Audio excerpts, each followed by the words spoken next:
attending our webinar presentation entitled Adapting to the New Normal. A few housekeeping tips. Everybody's on mute. We are recording this presentation and we'll be able to share that with you after the webinar. We'll post it up on the LinkedIn trail. I'm here now with Jagadish, my partner. We both work in the digital and IT transformation space, and over the last few weeks we've been discussing and talking with a lot of senior IT leaders, and what we've done is pull together a model that describes the impact of COVID-19 on the current lockdown situation that we're faced with in the pandemic, and more importantly, what the future looks like in the new norm. The outcomes from the presentation, I'm just trying to flip to the next slide. The webinar brief will touch upon some of the implications that we've seen during the lockdown, and particularly the impact on technology and how there's been an acceleration of technology and how that's impacted the IT environment, and what does that mean for the CIO and its IT leadership in driving business outcomes for digital transformation to enhance business outcomes. That's just a brief summary. I'm going to let now Jagadish introduce himself as he takes us through the adaptive model, and then I will be going a little bit deeper in some use cases and trying to wrap up with some of the learning objectives. Over to you, Jagadish. Yeah, thanks, Kuldip. Thank you all for joining. I know these are difficult times, economically for some are possibly personally affected. Maybe some of us have lost our loved ones, so these are difficult times. I hope we are all staying safe. We are limited this time to an hour so that we are not going through a Zoomitis, as it is now being called.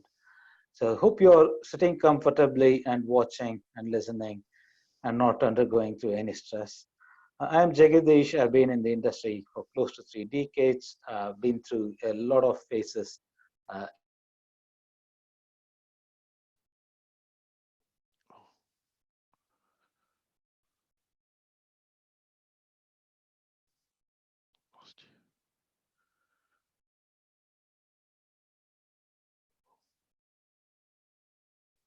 Talk about here is lay out the business context. So what is, thanks Kuldip so the business context is in terms of the new normal. See, there's a certain percentage of people who are going to work from home, and possibly only up to a third or maybe up to 50% who are going to work from the office. And from another perspective, in the new normal, we're not going to have the same voluminous crowds traveling through the public transport system because of the social distancing requirements, thanks to COVID-19 and the pandemic related impact. So that necessarily means that we need to equip our business users in a way that the business should survive through this pandemic. The furloughs are helping to some extent, especially the businesses who do not have great amount of cash and who are possibly have been working on less than 5% margin.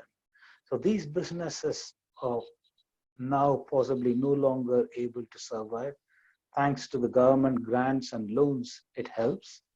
But still, that isn't enough, because even in the current context, there are competitive companies who are doing a lot of smarter things by enabling people to work from home. And IT has been actually the most silent, I would say, the key worker, enabling not just the healthcare, even our own NHS, the UK, for example, or for that matter, any healthcare service in any part of the world, to go and work from home by possibly moving the desktops and laptops in a simplistic way, or changing applications on the fly, or introducing new applications as well. And that's amazing, the way IT and digital units within each of the companies are working together with the businesses to survive. And through this process, all of us are learning while those in the IT digital industry have been working from home for close to 15 years. But there is a new normal here for these new set of employees who are suddenly working from home, and they need to be shown empathy. They need to be treated humanely. And there has to be an inclusivity of a different sort, which is, uh, it's not just the diversity and inclusion in the social gender context, but it's also about inclusivity in terms of the diversity of thought.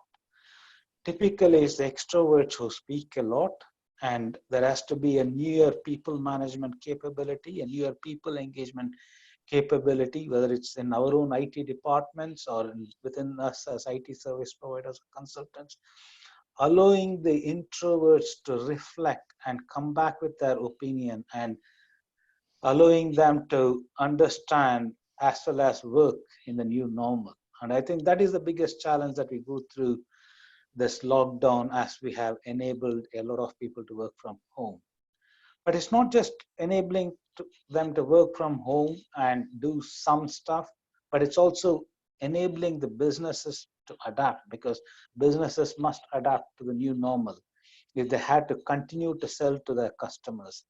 And from a different perspective, if you and I are the customers, we had to buy from our suppliers in a way that we can still work from home in our respective locations, and yet get to feel, get to see the products and services that are being sold or bought, right? And the back office, we know at least the enterprise companies have been pretty good at operating in shared services models. But suddenly there has been this change. We are now operating from home with possibly not the most assured of bandwidth. For example, we had an internet downtime even with the most reliable of providers at home. Even though I have a 100 meg broadband, we had a downtime of 2 hours. And then we are using 4G, but we know that the new people who are now working from home do not know.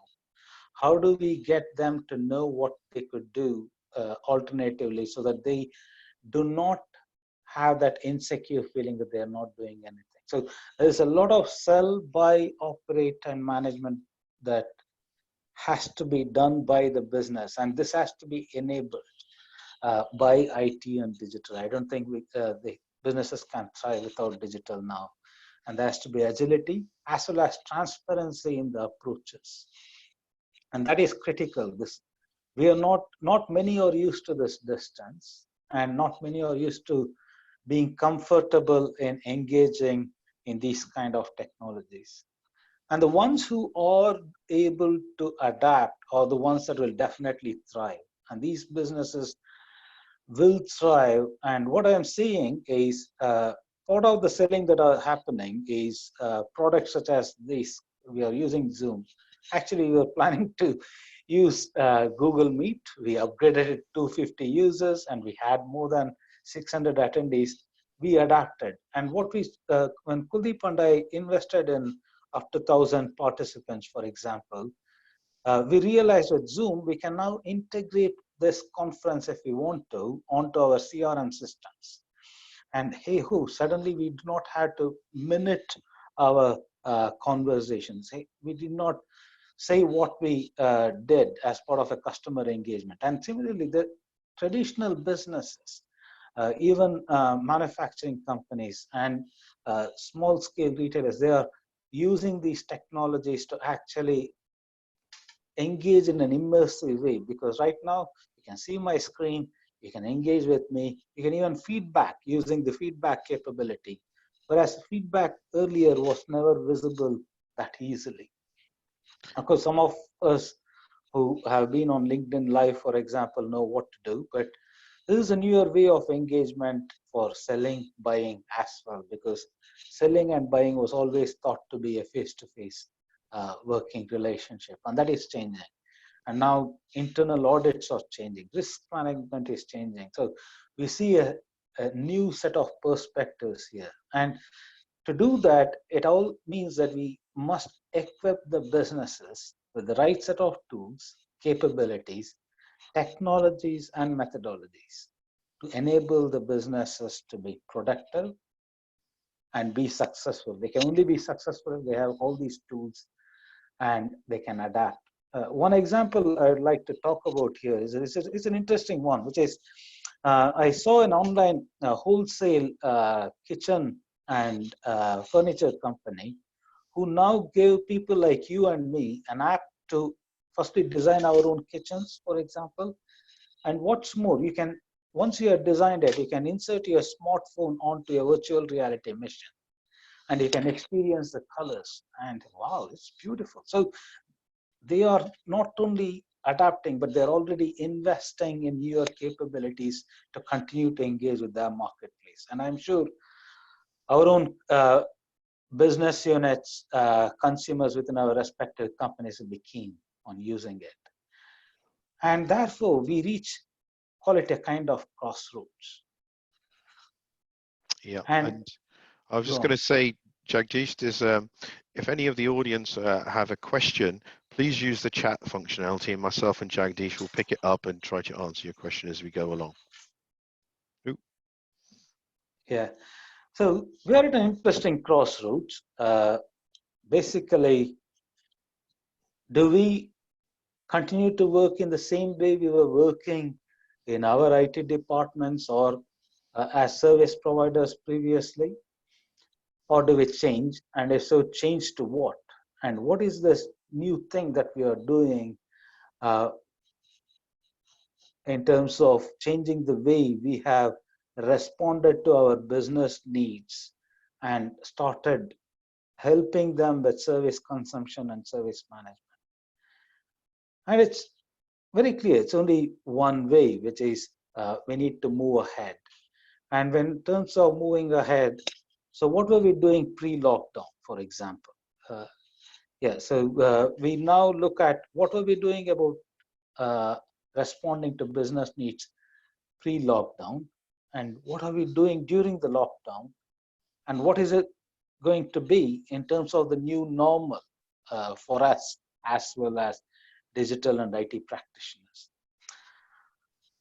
Pre-lockdown, greater than 80% of people working from home, and maybe in some cases more than 90% or even 100%. Proximity was seen as a very high need. And we also saw slower technology adoption. And there were methodologies being used which suddenly feels outdated in this current lockdown environment, because there were those methodologies where we used to go out and execute in a very structured approach, as in conduct a due diligence or assess the requirements, then we do an analysis and so on. And then we used to have these agile sprints, okay, especially for the bespoke development or any cloud-based implementation when businesses already implement in an agile mode. But during the lockdown, we have adapted as well in terms of enabling the business units to work from home. And we have, in an agile way, either moved the kit to their houses or use the existing kit and connectivity that they already have and enable them to work from home through smart VPN connections and what have you. It's brilliant. And we have enabled them with Microsoft Teams or even newer apps. Say some businesses needed a remote workforce management, so we have deployed those SaaS packages for them.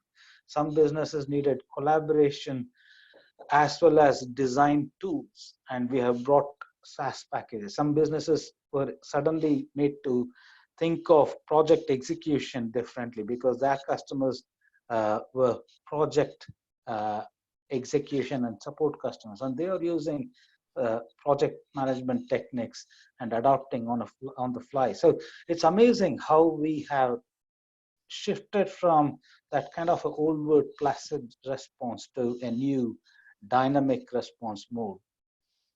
Having said that, businesses have now experienced that dynamic response. So they can't allow any change. So they would like to move in terms of the dynamic adoption model.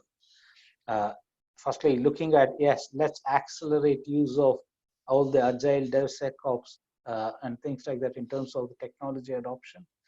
But they will also be looking at accelerating to the cloud a lot more, because we have now started doing it the way you and I are engaging today. Otherwise, this kind of a webinar would have been in a face-to-face meeting organized by somebody else. But it's all getting disrupted. There's a newer type of disruption that is emerging from this crisis, right? And Kuldip will talk to some of his own content as to what he is doing for his business unit.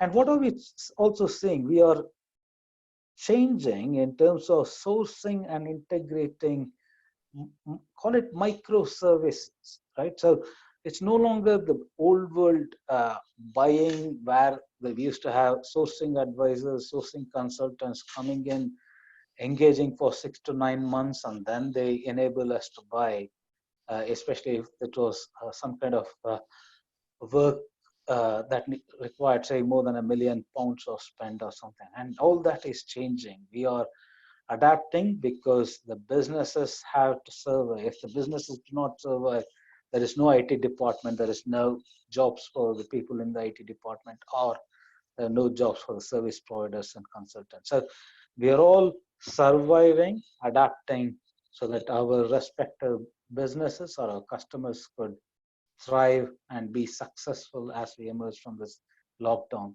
But as we do this, as we consume services from the cloud, because most of what we are doing is basically supporting them with newer business functionality adoption as is available on the cloud, rather than wait to figure out what we have. So adapt and move on. And that's what is emerging as the new adaptive digital model. But as we adapt to this new digital model, and one point from the previous slide is the cyber security needs are just going up and up and up. In fact, there was a report just yesterday where the number of hacking attempts have increased 1,000-fold, and the hackers are now attacking us on the personal computers because it's supposed to be much easier. That's what they felt.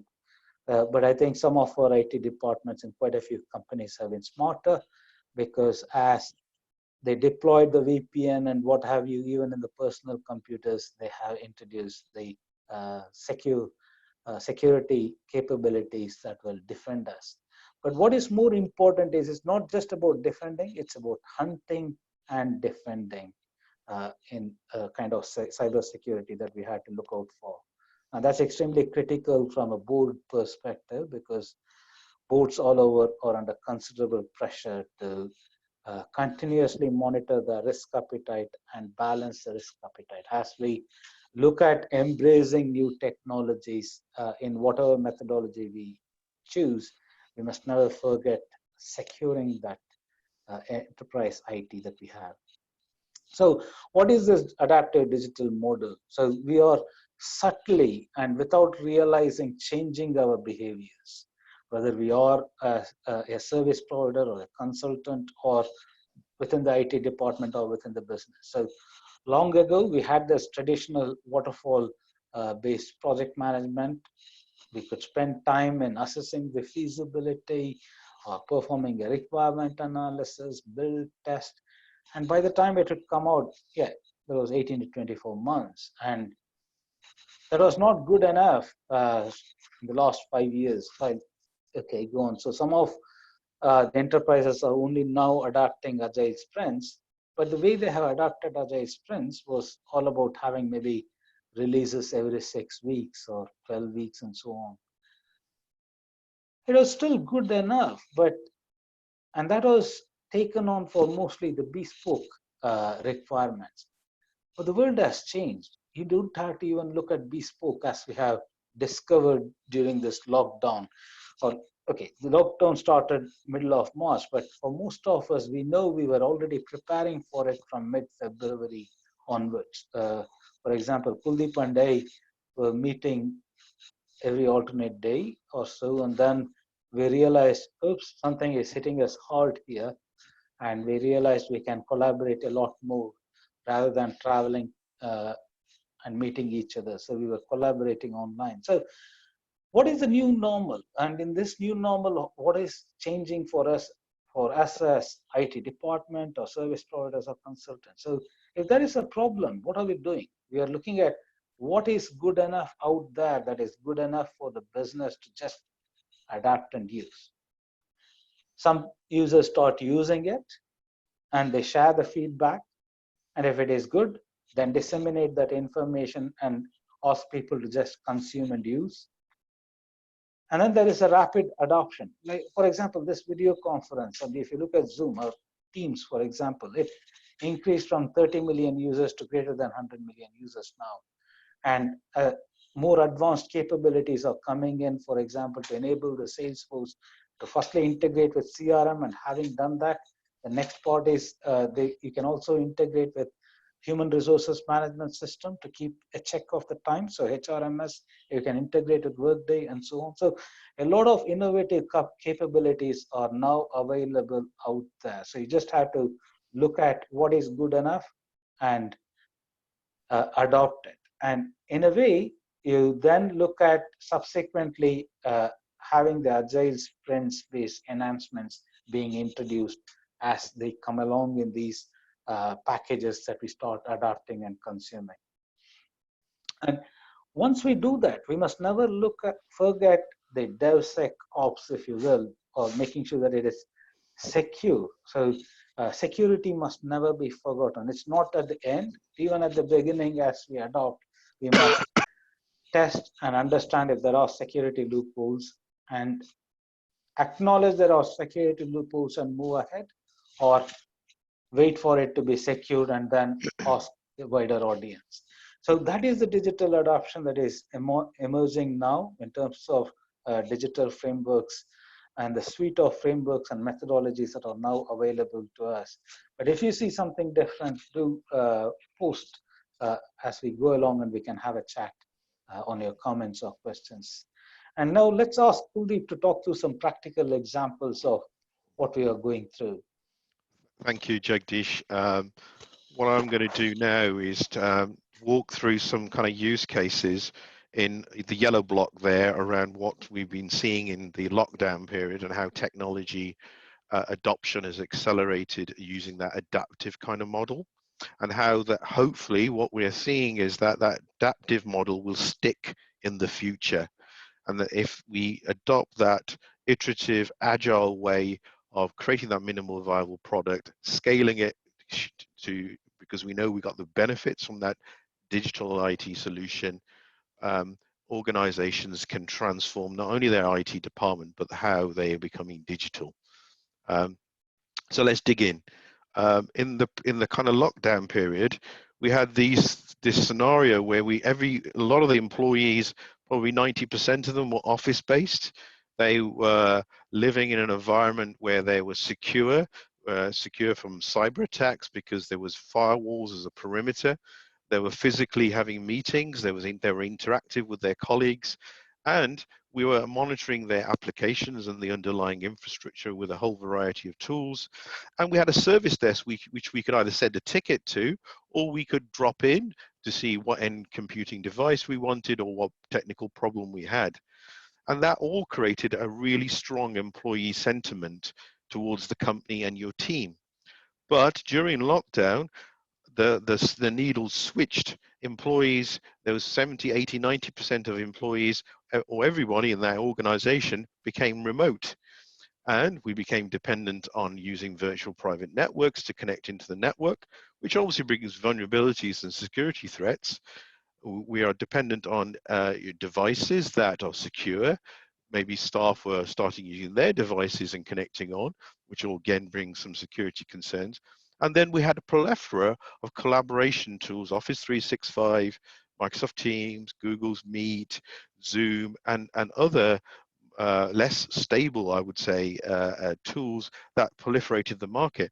And what IT departments were doing was rapidly scaling up their kit so that staff could work from home as well as use these applications. And they were trialing and iterating in that adaptive way to get them to scale and work quickly. This obviously brings challenges because working at home, there's a sense of isolation and feeling disconnected from your organization. But I do truly believe we are not going to go back to a fully office or a fully remote working model. There will be a balance. It could be 60-40 or 40-60, whichever way that works. Um, and we need to address those some challenges whilst we work in this more adaptive way. We need to make sure we're monitoring the usage of our staff. We need to monitor the applications, the infrastructure remotely, and we need to make sure that we can get the tips and tricks from a service desk perspective to our end users so they can troubleshoot real time, the self-service concept. And we need to monitor the status of our and compliance to ensure that our IT audit functions and our compliance to standards and governance are all adhered to. And obviously make sure that we reduce the threats to data extraction, be from email or wherever that the crown jewels of the organization sits. We need to make sure cybersecurity is reduced, that risk of loss of data due to malicious attack, DDoS attacks, or even the phishing emails. I don't know about you, but I've seen a lot of phishing emails recently. The two most common ones, I've seen PayPal ones and TV licensing. And we need to be wary about that as we move into this new norm. And on top of that, we have we need to make sure we're communicating with our staff, getting feedback, making sure we're communicating news, making sure there's awareness of what's happening and feedback, getting constant feedback to make sure that they're well-being and that they're being safe and they can work in the environment that they're in. So what does that mean? Here's some more examples. See, these are the kind of things we need to kind of look at. We need to make sure that the employee is getting the right balance between personal usage of a system or corporate. Are they working longer, shorter hours? I certainly have been working longer hours because I've had less travel time. Now that can suit you as an individual, but we need to get that balance right. We talked about the proliferation collaboration tools. I've also seen, and I've been working in the events industry, and a lot of people will know that I've been working with the Excel Convention Center for the last couple of years. I've seen their business model being disrupted as we moved into the lockdown period, where now there's a proliferation of virtual online platforms that allow you to have events online. A lot of the technology has already been in place, but there are vendors that have now accelerated their use of technology and to launch these products because the demand and the need is there. And the other thing that IT departments need to continue to do is make sure that they deploy urgently and quickly security patches and they get that comparison between remote and office working.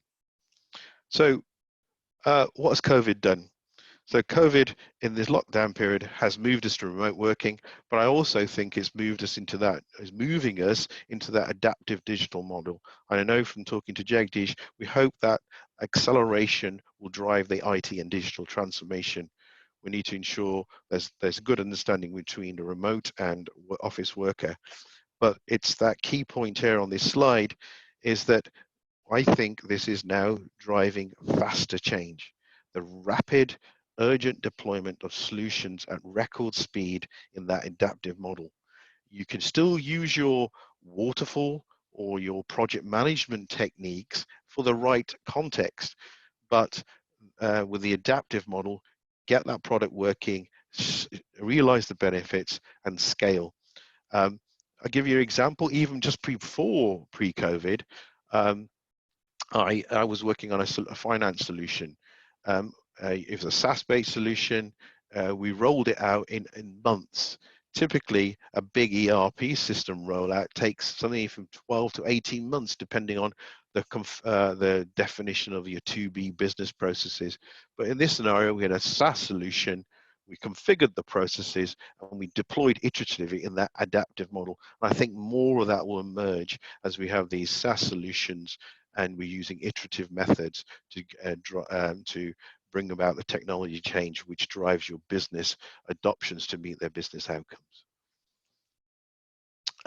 Other thing I think COVID has done, it's actually helped to accelerate the already increased pace of technology adoption. Pre-COVID, we were getting significant increases in technology adoption. It took 68 years to get to 50 million users of the aircraft, where it was taking 2 years to get to 50 million users of the Twitter. If you look at the diagram there, look at the impressions on Facebook from last year to this year. We've gone from 1 million logins to 1.3 million.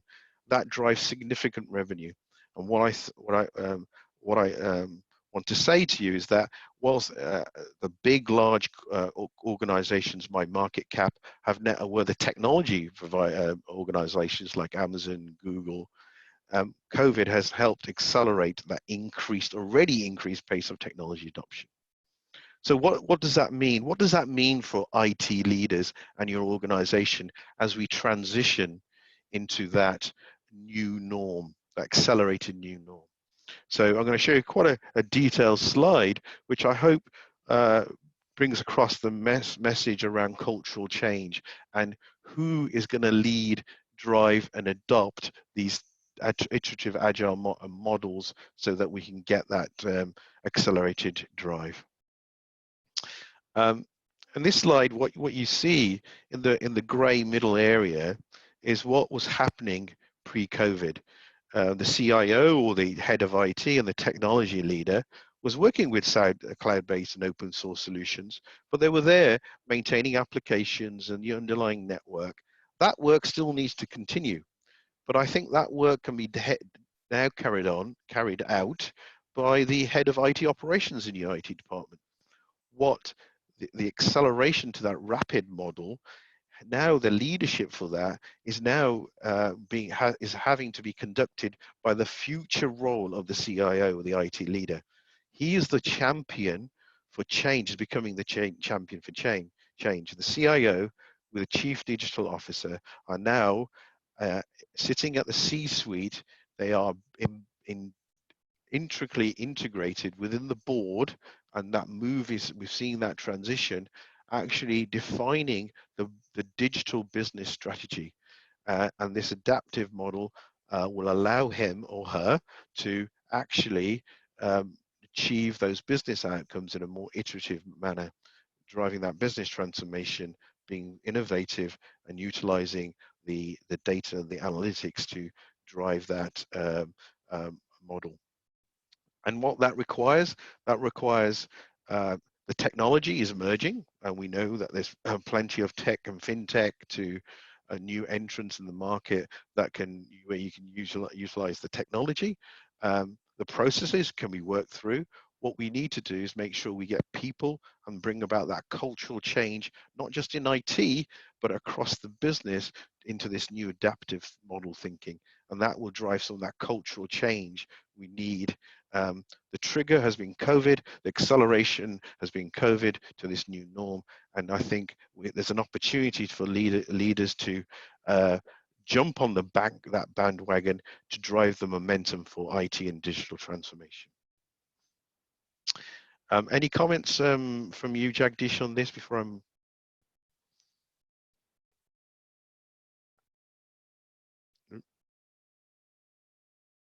Ooh. Are you on mute?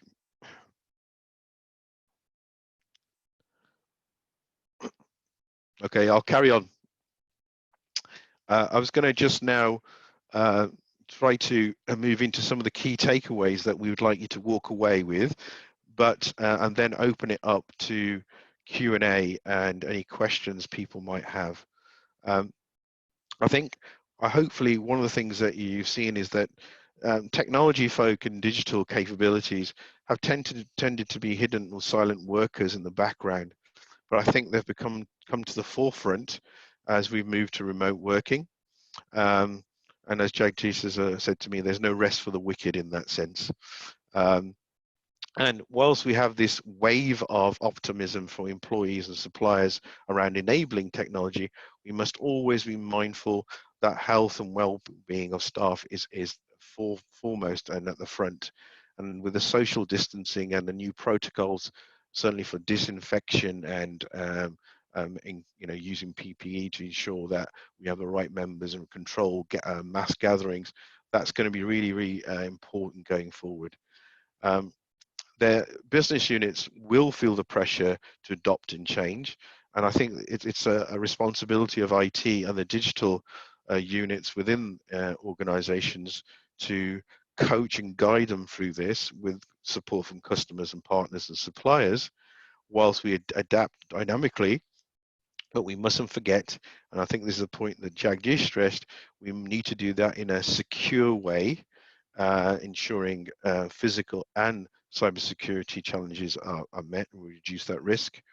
And on top of that, I think there's going to be some organizations will drive forward, some others won't, because they'll be challenged from a financial perspective. And we need to be really reflexive of that in terms of being prudent with the investments and prioritizing those investments, ensuring there's a good blend of compliance and governance around this.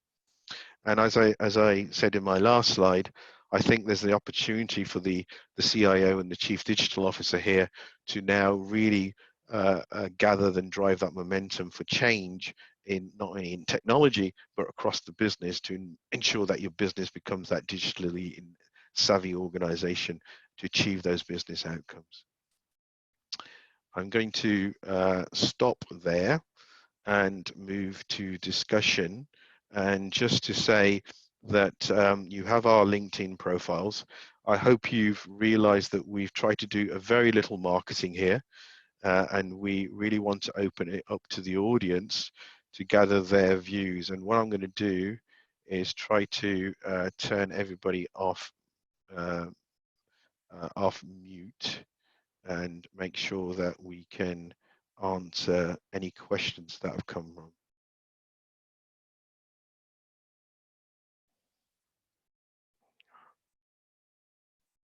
So, onları nereden alıyorsun? I've unmuted. So could everybody who's not got a question, could they please mute themselves? If there are questions.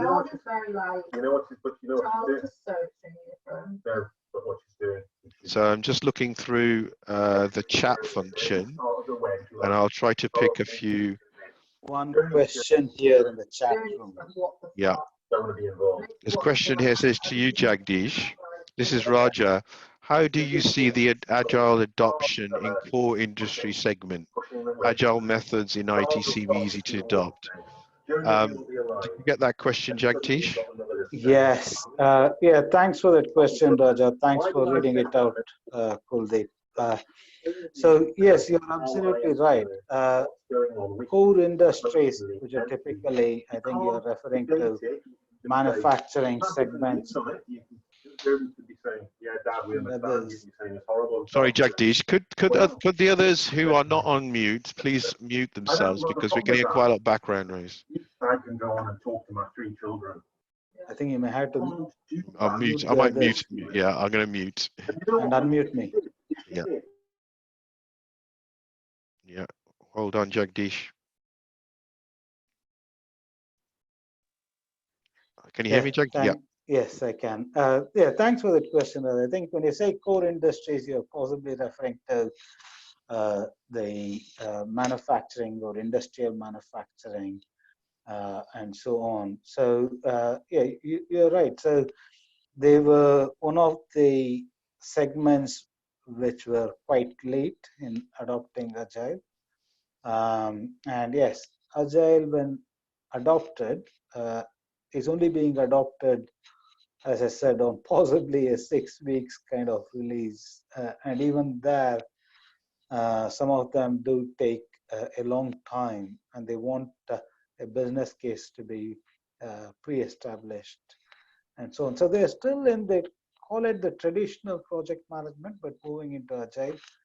And you can't escape that kind of long duration sprints, if you will, in especially export controlled environments. What they are doing alternatively, though, you're right, they are adopting agile, and especially when it comes to, say, data and analytics. When it comes to analytics, they are fast. And for most organizations, getting to have the availability of data seems to be quite a big constraint.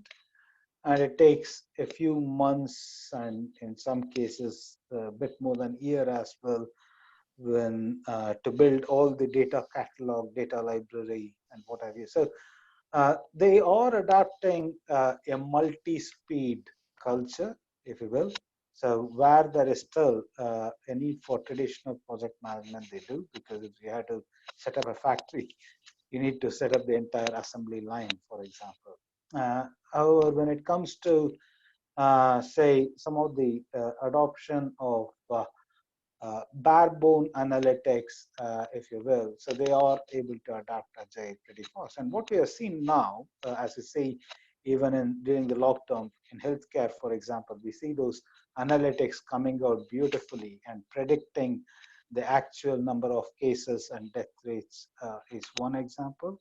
And the adoption of the trackers, the infection trackers, the apps that come out on smartphones so that you know when you get an alert when you're near an infected person or near an infected area. So a lot of dynamic changes that are happening, and agile will continue. But in this new environment of a marketplace, let's say, which has crashed at the minimum by 12.5%, right? Because you're not going to have tourism, travel is not going to be there. And even if that, social distance rules will mean only 40% is going to, 40% occupancy rates is what you're going to have. Hospitality industry, the food and beverages business. So roughly, if you say 12.5% of the economy has crashed, there's going to be a lot more people fighting for the remainder of that 88% business. So agile is still a good thing, but I think the business and the IT departments will be under pressure to just go for what is good enough out there. Can we adapt now and have a small operational expenditure and adopt it rather than have that big capital expenditure and wait for a business case. So it's going to be quite a good hybrid of portfolios, portfolio management technique that's going to be there. But I would bet that there's going to be a lot more of the dynamic adoption model, and agile will concurrently continue in the next 2 to 3 years before the economy comes back to the pre-lockdown rates. So does that answer your question, Raja?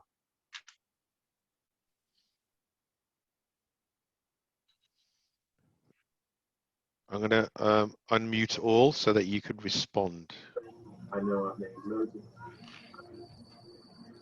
Yeah, so yeah, Raja has said thanks. Thanks for that. Okay, I've got a question from Sanando. Hello, Sanando.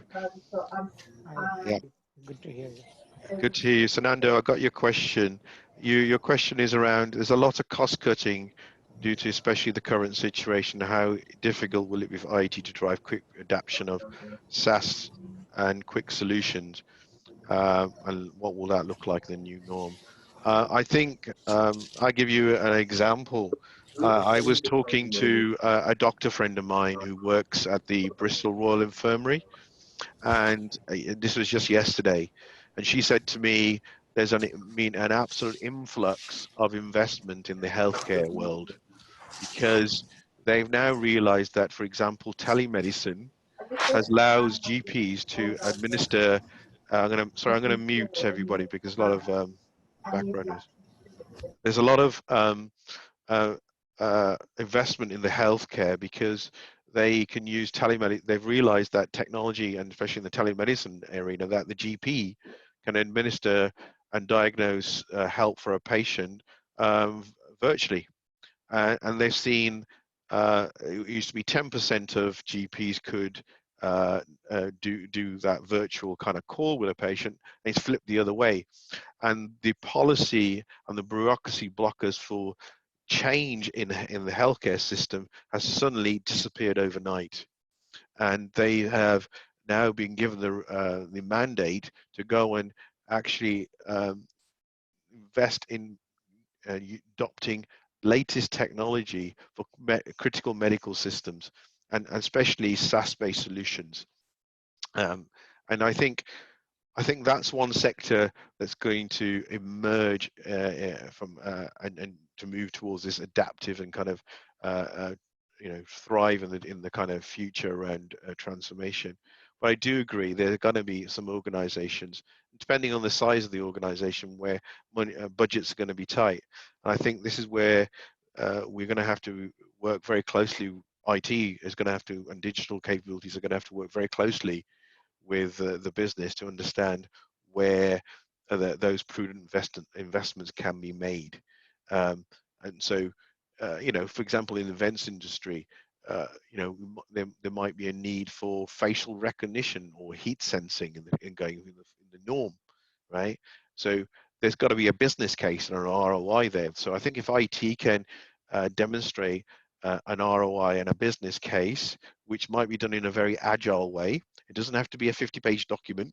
It can be something that an IT can kind of create a prototype and use open source solutions and SaaS-based solutions. I think we can get to that minimal product using the agile digital adaptive way to accelerate the digital transformation. But it's going to be case by case in many cases.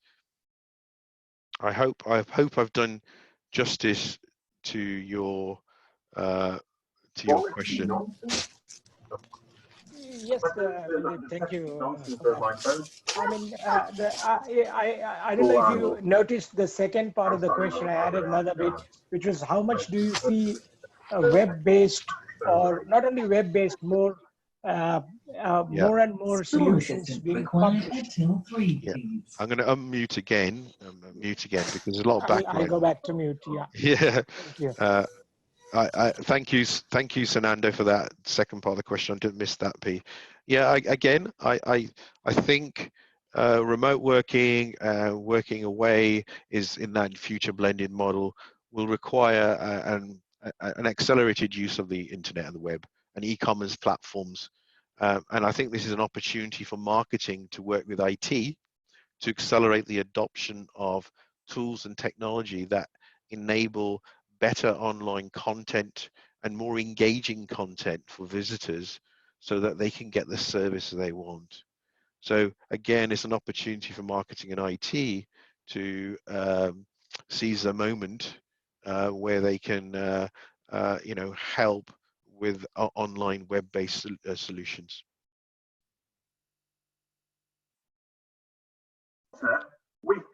So I think I can add to that as well.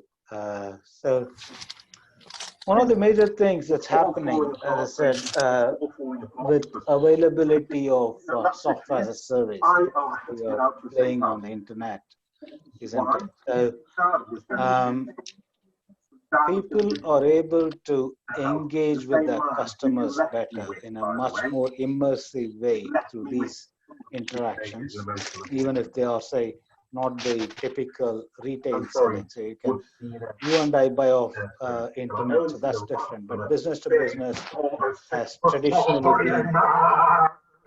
I'm going to put it on mute again. Unmute. And then unmute me. Hold on, Jagadish. Can you hear us, Jagadish? Yeah. Yes, I can. Thank you. Yeah. So what we are seeing is also that classic B2B being sold. So I'll give you two examples. One is a value-added reseller of products, and despite the lockdown, they were able to have more than 40% of new business. So if, say, they were doing X million, it's not that there's no business in it. They were still able to sell up to 40% of what they were able to do normally for the month. So it is good compared to some of the other companies who didn't do any business, right? So in the B2B segment, people have been dynamically adapting and engaging with customers. And what I also heard from this value-added reseller is, compared to the original equipment maker, say they also introduced some, they work in, call it the dynamic adoption model, with a very small company specializing in mixed reality, virtual reality, augmented reality, so that the customers of this value-added resellers were able to experience this product through this mixed reality based stuff, and therefore they are still able to firstly give their customer an experience of how the product looks, feels, and then able to sell. So they enable their customers to buy, and therefore what has happened is the customer of this value-added reseller is able to survive and adapt and thrive, because they are then able to do a bit more and then sell onwards or use. So that is one example that I know of. And one of the things that Kuldip mentioned, one is healthcare. What I know of, for example, in the public sector, government space, with this sudden work from home, they're all revisiting their risk appetite. So the perception of risk for corporates is quite different, whereas the perception of risk for public sector, for me, it's quite a unique experience trying to get to understand the public sector's risk appetite, where citizen experience is not just engaging and paying the council tax month on month and direct debit in rest of the UK, right? And so they are looking at currently making those phone calls and engaging with the vulnerable citizens, and they keep track of the vulnerable citizens who have been asked to shield themselves if they are being taken care of. If not, they organize the food and stuff like that. So they have dynamically adapted systems to keep track of these vulnerable people. Currently, it's very basic, but they are doing something to adapt and take care. And you'll be surprised, our cases could have been possibly much higher if not for this proactive service. They're doing a lot of work behind the scenes. I was quite surprised. It's not just the private sector that is adapting, it's the government, public sector, and the health service also, who are amazingly not just trying to survive, they're adapting and helping us thrive, literally. And I have now a new measure of respect for these people in the public services. Thank you, Jagadish. We have another question. This is from, I think it's Sheshadri Ramas Anjuman. Seshadri, okay. Okay. His question is, creating a custom experience is one part, but for an enterprise, will you actually make a strategic buying choice by interacting remotely? So as we know, making a strategic platform choice involves a human-to-human comfort factor, as well as beyond commercials. So in this case, will you be compromising to look at it in the new norm, or find a common ground between remote to on-site interaction? And he says, believe my question is relevant for internal as well as external customers. Yeah, okay. So do you want me to answer first, Kuldip, before you go on? Yeah, so I was thinking, I think in the new norm, our interactions face to face are going to be less, but when the interactions happen, they're going to be more profound. So they're going to be more meaningful. That's observation number one. And I think I think it's very important to have that human-to-human interaction. We are human. As humans, they're called pressing the flesh. That interaction is really important because you want to build up trust and rapport with your customer, your client, your partner, your supplier. So that trust, and I think once that trust and working relationship is established, I think you can work remotely. because you've got the dynamics, you've got the trust, you've got the rapport, you know, or you're working to your common goals and objectives. So I think in this new blended world or model that will emerge, I think human-to-human interaction will not disappear. It'll be more profound, and it's still very, very important at the onset to ensure that you deliver the things that you want to. Yeah, very good point, Kuldip. Yeah, that's true. So we may continue to have human-to-human interactions to enhance that level of trust and rapport. But people are adapting. I'm going out of UK, going to give you an example in India, for example. So there is a consulting company in the manufacturing space based in Bangalore. So they were conducting consulting only on a face-to-face basis with their clients in the manufacturing segment. And this is especially steel industry within manufacturing.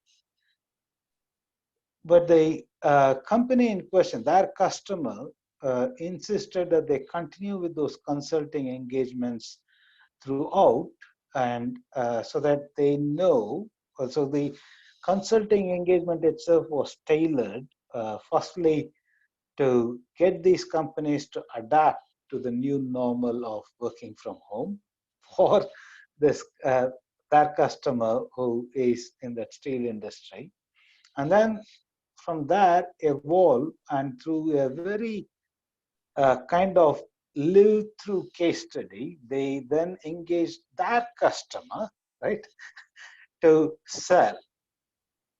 And they were able to execute that transaction. And this happened over the last 3 to 4 weeks. So it's for some, it's going to be natural, and they will start doing it. But for a lot of people, especially, I think, once it is below the even in the UK, for example, if it's beyond the FTSE 500, for example, or if it is old world industries, they may struggle. But what I see is there is a huge mix. Takeaways, for example, are dynamically adapted to online selling here, and that was quite amusing, actually. And these were not even the big takeaway Pizza Hut and others. So these were mom and pop shops, right? Individual mom and pop shops kind of places who were doing and dynamically evolving. So they put out a notice asking people to place their orders, so talk to them, so that they, as in, it's not just on the phone, they wanted to engage in a video conference like this. I think they were using Google Meet because they wanted to see who is at the other end, so that when the delivery man or delivery boy goes in, they know who they are handing it over to, so that it's not a false transaction. So they're all dynamically adapting. So, and they are thriving. So they are not had a reason to let go of their 1 or 2 people. So yeah, we will have those face-to-face conversations, but I think we will have lesser of those because we want to be safe and we do not want to kind of spread the infection to others, isn't it? So it's interesting time, a bit of strange times. I do not have a crystal ball which says how long we are going to have this trend, but it's definitely going to be there for a few years, isn't it? Absolutely. I'm conscious of the time, everybody. It's now hit 5 o'clock. What we will do is bring this session to a close, but we want to carry on the debate and we want to carry on the collaboration. So we would urge you to, in our LinkedIn, firstly connect in our LinkedIn profiles if you've not. Please ask questions in the invite LinkedIn stream. Please, if you have any other questions, you can reach out to us. And me and Jagadish would like to do this again. just because of the fact of the explosion of the number of attendees has been absolutely fascinating from an online presence. And we are also thinking about tailoring this presentation for different industry sectors. So what I'd like to do is thank everybody for listening to us. Thank you for sharing your questions and your thoughts, and please carry on the interaction and the collaboration. Jagadish, any final comments from you? Thanks a lot. You have given an hour of your valuable time. I hope you had good takeaways. See you all soon. Stay safe. Yeah, thank you, everybody. And we'll have the recording. Final thing, we'll have the recording so people can also see it and go through it in their own time. Thanks again. Take care.